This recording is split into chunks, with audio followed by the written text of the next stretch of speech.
Hello, everyone. I am here to talk about effective teaching strategies. Now, just to put a little bit of a context on this discussion, my focus will be on teaching strategies post-pandemic. So I believe as TESOL or teachers of English to speakers of other languages, it's very important that we also develop our teaching skills now that we have shifted to hybrid modalities in terms of teaching English to speakers of other languages. And so our goals in this discussion are first to discuss the importance of the art in teaching in relation to various teaching strategies in the new normal. Second is to identify useful teaching strategies that can be used in a TESOL classroom. And third is to elaborate on the purposefulness of various teaching strategies for success in the classroom. And so our outline for discussion includes teachers in the new normal, post-pandemic teaching. I'll also introduce 5 teaching strategies for higher education, course book-based teaching, and then I'll give a wrap-up of all the topics that I'll be discussing. So let me begin by sharing with you this research that I co-authored with Ms. Payot. And this research is titled Unveiling the Experiences of Young ESL Educators in an Open Admission Academy. So this research publication focuses on the experiences of young teachers, specifically in teaching English as a second language to Filipino university students. And in this research, there's something that I'd like to highlight. I'd like to read this portion of the abstract. The experiences of the participants show that they have love for the profession, that they see teaching as a rewarding profession, and that disconnect still exists between teaching and their prior training. The participants also share their stories on student learning and their experiences with the preparation programs and some practical elements in teaching. Participants also expressed that they too experience burdensome workload, including stress and burnout. And it has been concluded that these faculty participants view their teaching career as fulfilling, challenging, and life changing. Now, the question is, can you relate to these findings? Or in the case of our students, do you think in the future you will be able to relate to these findings? Now, let us situate ourselves in a scenario where we are already in a classroom teaching English to speakers of other languages, for example, Filipino students. How will we be able to provide an instruction that is interactive or engaging for our students?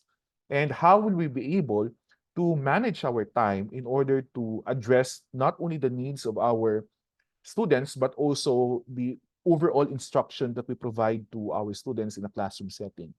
Things like this also contribute to the overall experience of ESL teachers in a classroom setting, especially if there is a particular culture being observed in a specific language classroom or in an academic institution. So I'm sharing this research because I think this one is relevant, knowing that our ESL teachers share almost exactly the same experiences in a classroom setting. And so it's very important as well to take an account of all the things that have been experienced by these ESL teachers, regardless if they are still young or new to the profession or are relatively seasoned already in terms of their teaching experience. This is another article that I would like to highlight. This article is authored by Lumanog, The Art of Teaching in the New Normal Education. And I'd like to highlight this specific part of the article. So Jenny said, I have begun to embrace changes because as a teacher, I should adapt to the emerging needs that my learners should receive at all costs. My students' learning needs should be prioritized. Many days had passed. I have started to realize that there is hope amidst the pandemic. There is art in teaching despite the uniqueness teaching my students. My students have become close to me as if they are my friends who are my regular chatmates. I am sweeter, more loving, more patient, more considerate, and more compassionate to my learners. Truly, I have changed for the better. Teaching is not quite easy because there are a lot of things to be considered. However, in my life as a teacher in these trying times, I have come to a point, and I'd like to emphasize on this part, I have come to a point of saying I am lucky and blessed to become a teacher because, in spite of the challenges that I encounter in my everyday life, I have become a perfect or ideal teacher in my own right. So, teach with dedication so that education can achieve quality at the same time grandeur amidst the pandemic.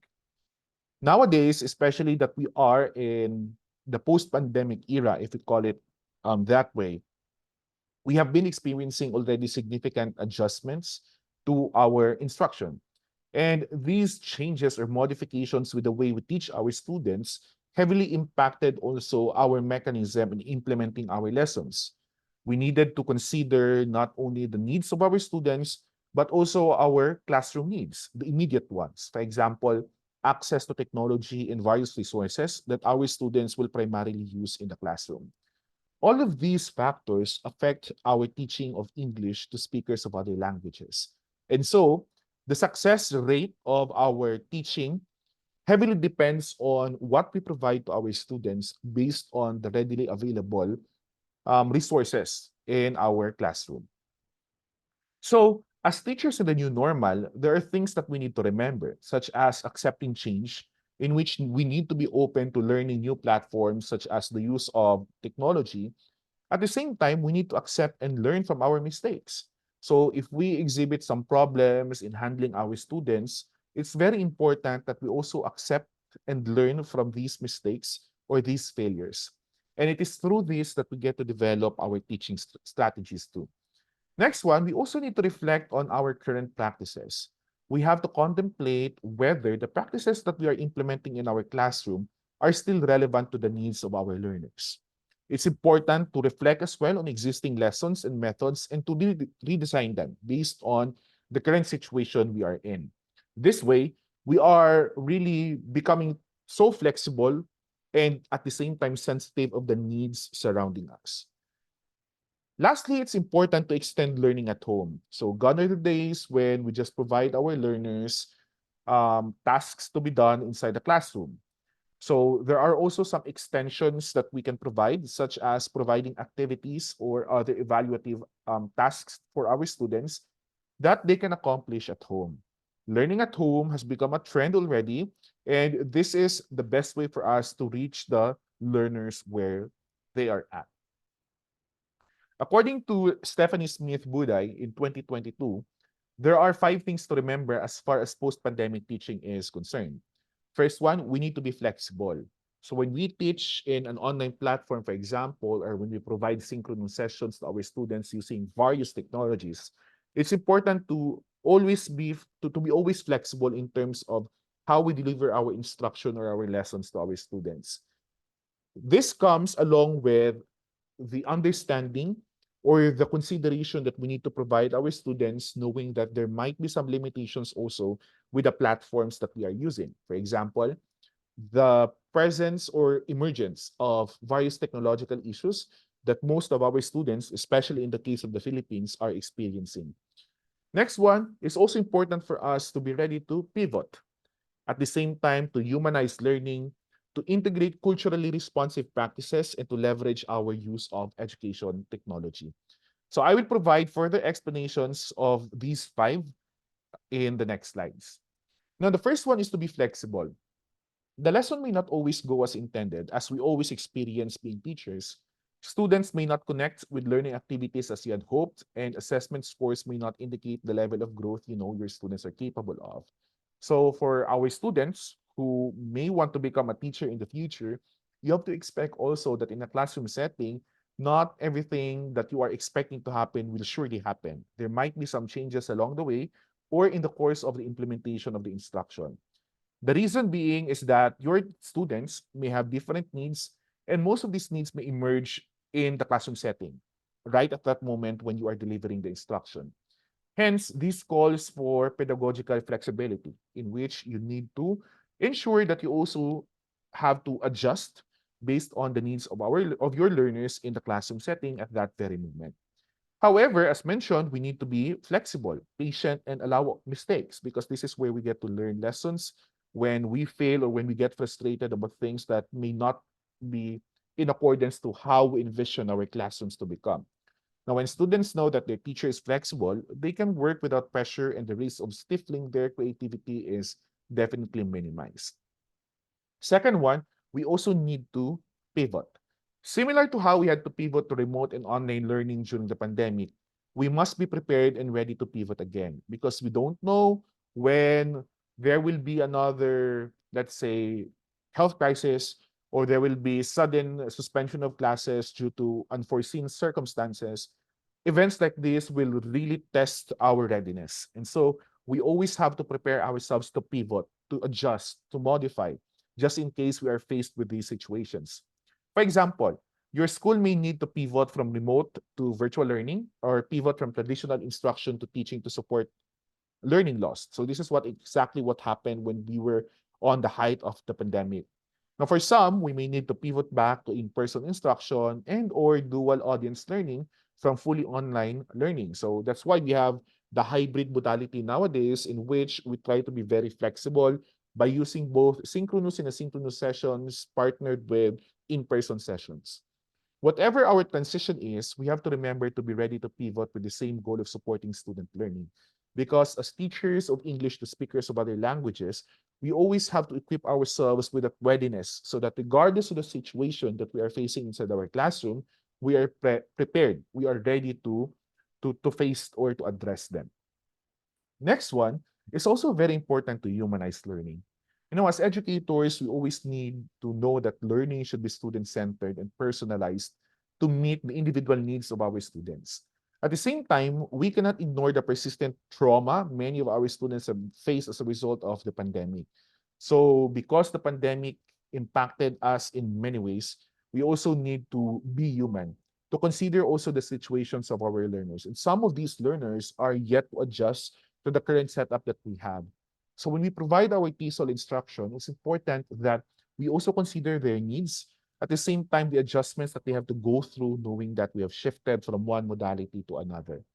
And as we go about planning lessons and teaching, we have to ensure that we humanize our instruction and make time for reflection and mindfulness, which will allow us to create spaces for our students to bring their whole selves to the classroom. Because this is what really matters. We have to allow our students that even if they're learning, for example, communication, they are still able to connect with the topics that we are teaching them. They are still able to see the connections among the concepts they are learning and the real life experiences that they are yet to face or encounter. Next one, because we are TESOL teachers, we are very expected to really integrate culturally responsive practices into our classrooms. So culturally responsive teaching connects with the dimensions of digital equity. This means that we need to be culturally sensitive. At the same time, we have to require ourselves to have the cultural competence and global understanding of the various cultural needs of our students. So we need to start our instruction with a culturally responsive mindset and to remember to continue to acknowledge and reflect on our own implicit biases that we may be bringing into our work as teachers or future teachers. So we need to evaluate our lessons and make sure that our students' cultural and linguistic heritages are represented in content and learning activities because this is what truly matters. So later on, I will also talk about the context of localization, which is very important because when we provide our TESOL instruction, our students should be able to find connections among what we teach them and the experiences. At the same time, all other theories and practical applications that they may identify while our TESOL instruction is ongoing.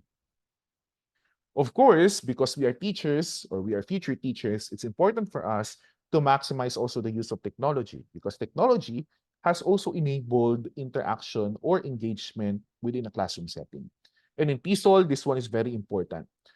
EdTech tools are interesting on their own. However, when used to carry out learning objectives within a lesson plan, these become pedagogically useful and can help teachers save time with grading, especially if you are using, for example, a learning management system or tool, and can engage and excite students in the learning process, such as through gamification, where we allow the use of games in order for us to provide interactive activities in our TESOL classrooms. So now I would like to talk about the use of effective teaching strategies. I would like you to take note that the teaching strategies that I'm going to discuss may not be necessarily new or unfamiliar to most of you here. So some of you might have encountered these teaching strategies, but I'd like to put this discussion in the context of post-pandemic teaching because we know that we have already made significant changes to the way we teach our students. Our pedagogy entirely has changed in terms of instruction and as well as mechanism. So we need to identify effective teaching strategies that will sustain our students' interest. So there are 5 that I highly suggest, and these are collaborative learning, technology-based learning, social-based learning, gamification, and flipped classroom. Let's start with collaborative learning. Now, many of us already have this impression that when we implement collaborative learning in our classroom, we are expected to produce a lot of activities that will allow for students to interact with one another in a classroom setting. This is actually a modern teaching method widely adopted by higher education institutions or universities post-pandemic, wherein instructors form a group of students and allow them to solve their problems, hold debates or discussions on topics, and clear their queries. So gone are the days when we simply ask our students, okay, you brainstorm about a certain topic, or you talk about this, and make sure that you have to use the English language or the target language while discussing this matter. We need to be interactive in this case, and so we have to upgrade the activities that we provide our students. So it's more than just brainstorming. It should be an opportunity for them to collaborate, at the same time to activate their critical thinking skills. Now, it is among the most booming post-COVID teaching strategies that help students develop social skills and understand the subject or content faster because they interact, they engage, and so learning becomes more purposeful for them. The learning process becomes more meaningful once they interact with their peers, with their classmates, and discussions or exchanges of academic discourses are made possible. Now, the key benefit of this strategy is that every student plays a role in the success of a group as they work in collaboration and they support each other to reach the desired result along with learning to communicate with each other. So we integrate critical thinking, at the same time brainstorming, note-taking, and communicating skills. The strategy also allows learners to develop skills such as active listening and teamwork because they collaborate, so there's teamwork. It also enables them to meet and work with different personalities and get genuine feedback on their work, which means to say that their intercultural communication is also being shaped or honed. Next one is technology-based learning. So as mentioned, as teachers, we need to leverage our use of edtech tools. Now, when it comes to learning or online learning, it's essential to leverage technology effectively. Therefore, an increasing number of higher ed or university instructors are leveraging technology in their higher ed teaching strategies, such as the use of smart boards and webinars to help students learn better. And there are also other alternatives that we can use in our TESOL classroom to ensure that our students remain engaged in the process. Now, one of the advantages of these tools is the flexibility offered by them. So for instance, a small smart board can be carried almost anywhere and it also allows instructors to create a good visualization. For example, the use of various colors, text types, and graphs for the topic being taught for better student understanding. And the best part of technology-based learning is that it allows the use of tools for teaching, which is an opportunity also to be efficient and creative because they offer um, opportunities as well to be engaged among their classmates, at the same time to be engaged with the teacher. So by providing interactive online course contents, it will allow our students to really find purpose or meaning behind the learning process.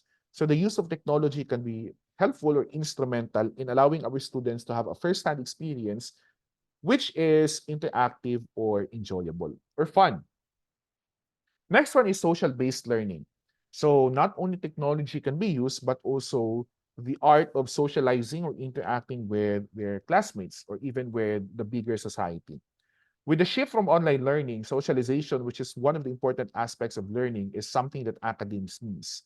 So if we remember when we had online classes, the engagement between teachers and their students was lessened. And because of that, some students are hesitant to fully interact with their teachers now that we have shifted to in-person classes. I think social-based learning is very helpful in this case because it addresses the gap between the teachers and the students, providing them more opportunities to be engaged in various learning situations.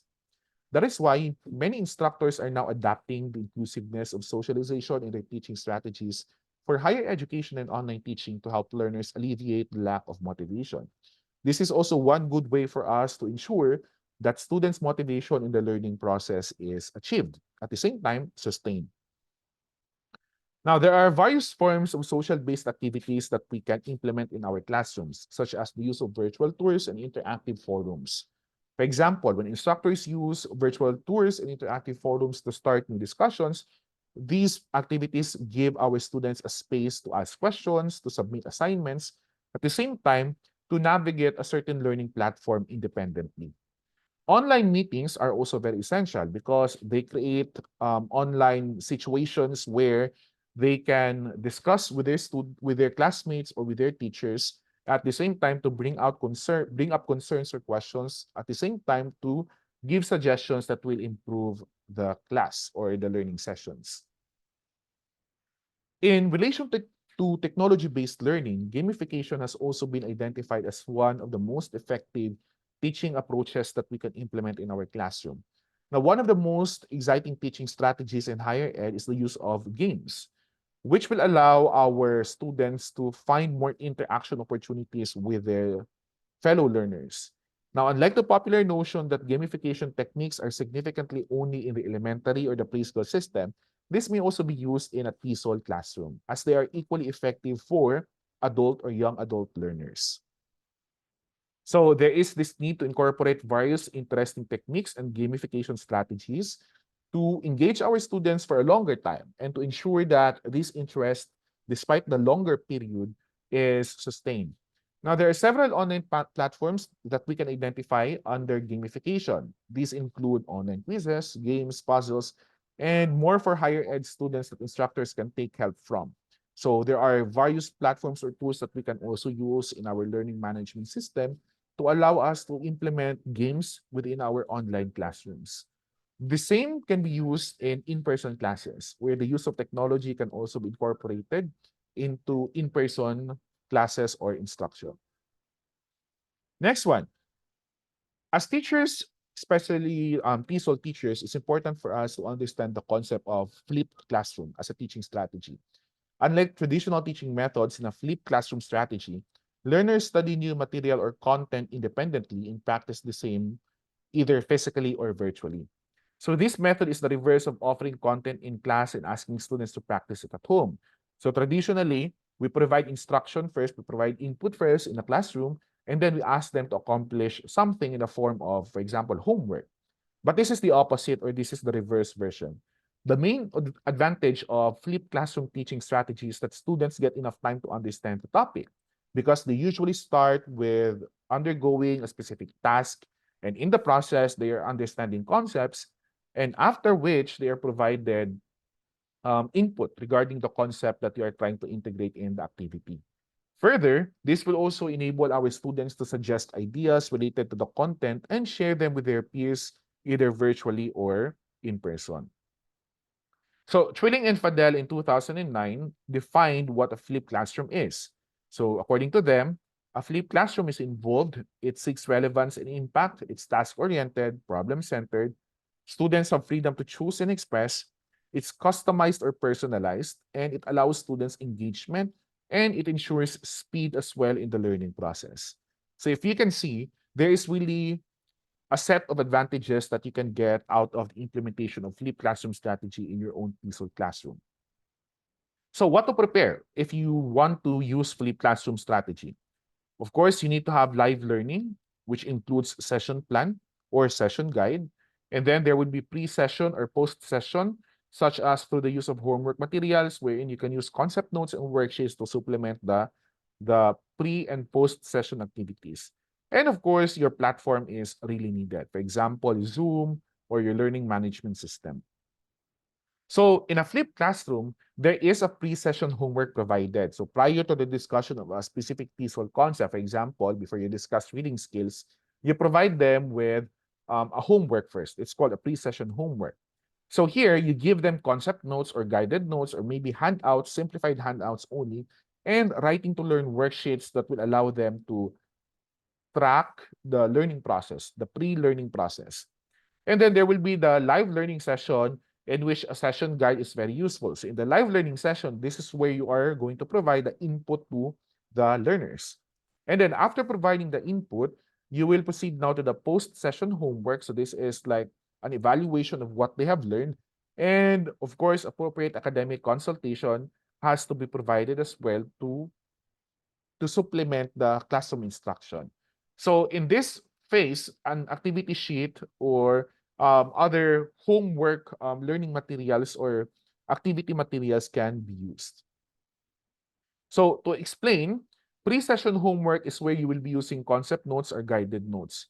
So remember that when you provide your concept notes, which concept notes basically are notes containing the concepts or the theories that we're trying to explain to your learners before the actual classroom instruction. So concept notes need to be concise, but sufficient explanation of the concept or topic has to be provided.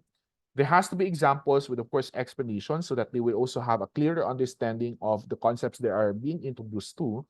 And then, if procedural, provide them with a step-by-step explanation with illustrations. And at the student's independent reading level, they are also forming their critical skills at the same time, their reading comprehension skills. Now, in terms of writing to learn worksheets, it's actually at the student's independent learning level, in which you allow them to independently answer the worksheets prior to classroom instruction. You have to make students also think deeply about concept notes by organizing thoughts, connecting ideas, generating or working out examples, and asking questions. So I have here later on some examples of these writing to learn worksheets. So the use of writing to learn approach is where writing to learn means using writing as a tool to promote content learning. So prior to the actual classroom input, students are given an opportunity to learn concepts, but through developing their writing skills.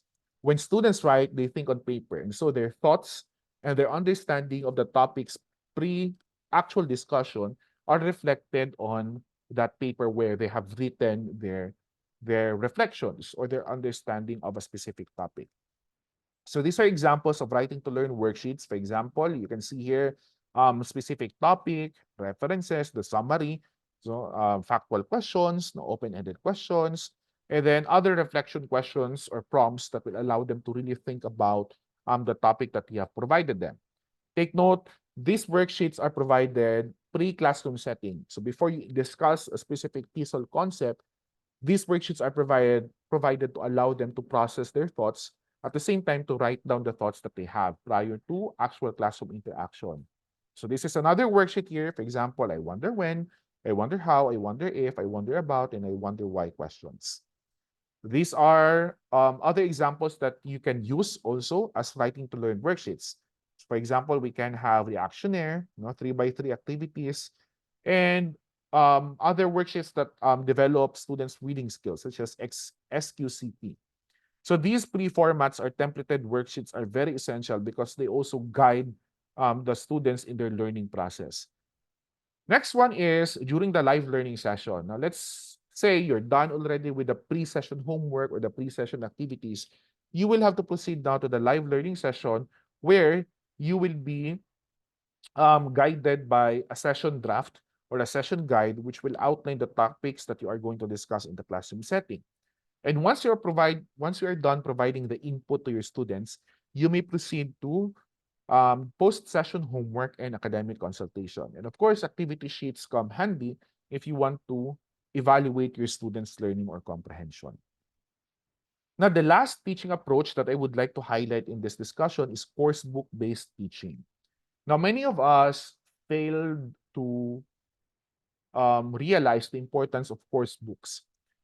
At the same time, a few of us may have not fully realized yet the importance of proper course book selection that we are to use in our classroom instruction, especially in TESOL or teaching English. So let's provide some contexts first by having these definitions. When you talk about course, it's a planned series of learning events that, of course, shall take place in a classroom setting. And when we talk about course book-based teaching, it's teaching a book. These concepts are particularly relevant to how course book is to be used as one of the teaching strategies in a classroom setting. Now, teaching a book is very different from basing a course on a book. A book should not be a course in the sense that it determines the totality of the learning experiences for those using it. Books are written to be relevant to as large a number of students as possible, which also means that a wide range of teaching learning contexts as possible. And teachers need to think carefully about how the book can contribute to the aims of their course. Now, the problem, though, in common TESOL instruction, especially for many of us here, or for those who have experienced this in their respective classroom is that the book has become the basis of what to teach students in a classroom setting, which should not be the case at all times or in most times. Because if we come to think about it, a book should serve only as a guide as to what to teach, but it should not determine how the entire classroom, for example, the TESOL classroom, is to be structured. Another thing that is observed, especially when it comes to problems or issues in TESOL classroom, is that most TESOL curricula are too focused on following a certain structure based on a TESOL, for example, resource, such as a book or a textbook. And this is the reason why many TESOL pedagogies or instructions have become too structured in accordance to the predetermined structure based on the contents of a book or a selected textbook, which is very problematic if you are to implement a TESOL instruction. So we have to reflect now which one is really practiced in our schools. Example, for the old or the traditional convention, syllabus is prepared based on course book. But now, in most cases, course book is prepared first, and based on the contents of the course book, the syllabus is prepared. So we have to ensure that we address issues such as the non-compatibility of syllabus in course book as identified by Dobbin and Austin in 1986. So even before, there's been a misalignment already of the syllabus used at the same time the main reference used in the classroom setting. This problem exists when either a new course book has been introduced, which is different in its overall aims or scale, focus from the official syllabus, or when the opposite is the case. For example, a new syllabus has been introduced with a course book to go with this is yet unavailable. So the misalignment of these two will really cause a problem as far as TESOL instruction is concerned. So we need to be evaluative in terms of identifying the things that we are to incorporate in a classroom setting. So here are the steps involved in the evaluation processes in lesson planning. First, we need to undergo selection, rejection, adding, and changing. So first, if we talk about selection, rejection, and replacement, we have to consider first relevance of the course book that we are using in a classroom setting. So after we have established the appropriate objectives for a specific lesson, we need to take a closer look, a more critical look into the materials that we are using. For example, if we want to teach our students reading skills, a specific reading strategy, then we have to ensure that the resource that we are using in our classroom is in line with the objectives that we have set for that specific topic. No? For example, reading skills. We also need to distinguish those materials which seem directly relevant, can be used and changed, and those which are totally irrelevant, no? Or could be replaced.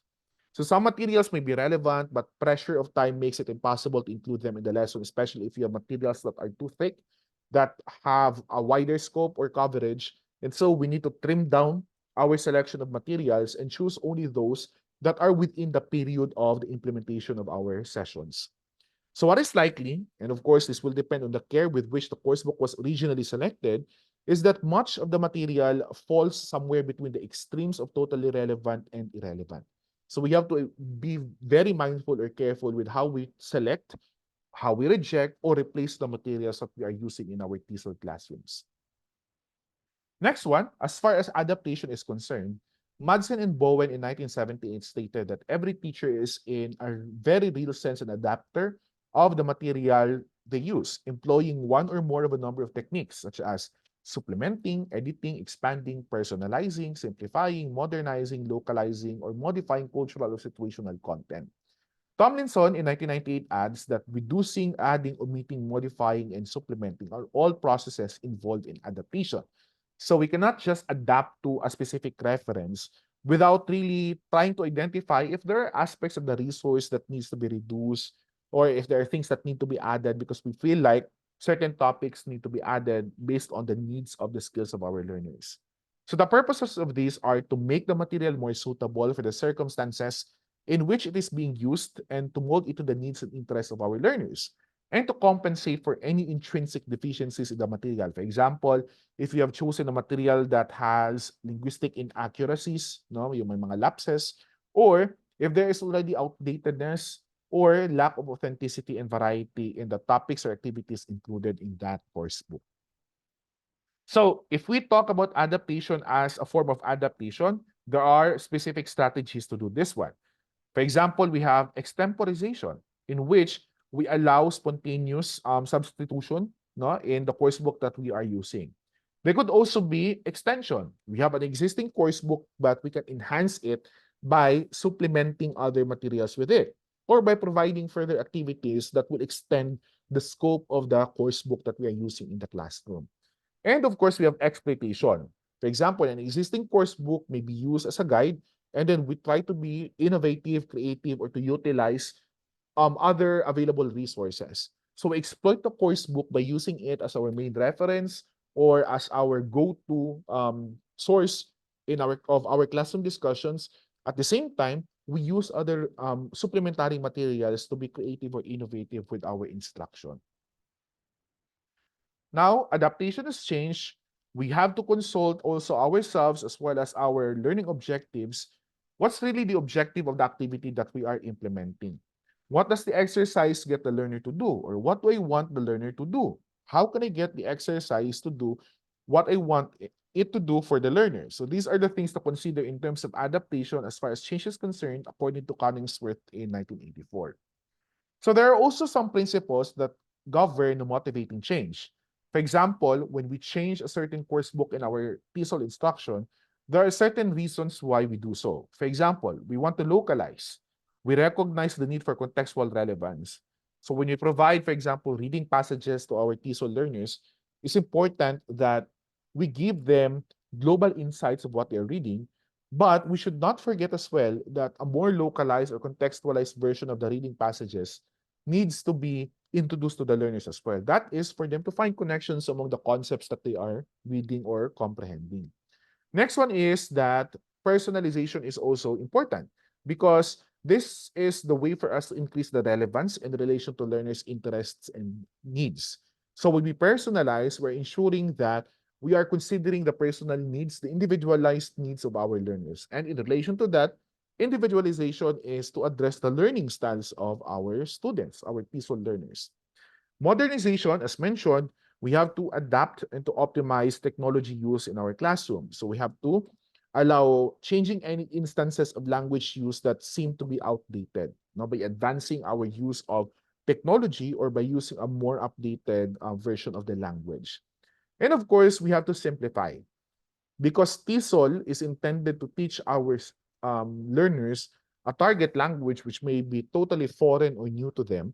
We have to simplify also the course book or the materials that we are using in our classroom. So if it's a very complicated passage to read, then we can look for simpler ones that will still activate their critical thinking skills and their comprehension. Now, before I end this discussion, I want all of us to think about this quotation from the book of Coningsworth. The usual principles of simplification involve reduction in length of the text, shortening of sentences, omission or replacement of difficult words or structures, omission of qualifying clauses, and omission of non-essential detail. It is arguable, however, that such simplification might make the words easier to understand, but could make it more difficult for the learners to achieve global understanding of a text, which is now dense with important information.